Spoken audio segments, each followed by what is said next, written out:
তোমরা যারা আমাকে খুব কাছ থেকে জানো তারা এইটুকু জানো যে আমার দিনটা শুরু হয় বাবা বিঞ্চিনারায়ণের নাম নিয়ে আর দিনটা শেষও হয় বাবা বিঞ্চিনারায়ণের নাম নিয়ে।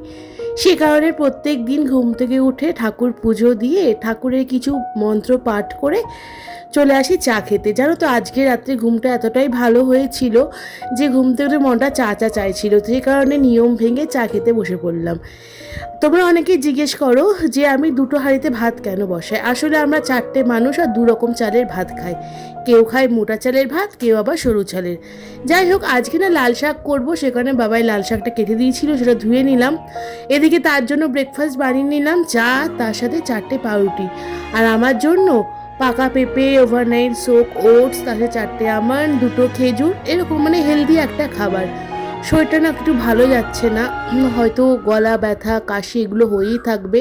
জামা কাপড়গুলো কাচা হয় আমার দায়িত্ব আর মেলা হয় আরেকজনের। এদিকে রাস্তায় কাজ চলছে সারাদিন, ঘ্যানর ঘ্যানর মাথা ধরে যাচ্ছে। আজকে দুপুরে মেনুতে ছিল পনির, তার সাথে শাক ভাজা, লাল শাক ভাজা আমার খাবার, আর আমের চাটনি। গরমকালে আমের চাটনি না হলে হয়, আর রায়তা তো ভুলতেই পারবো না।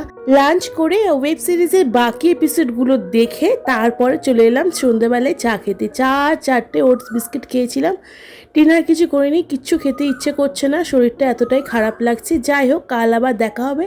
আজ তাহলে এই পর্যন্তই, টাটা।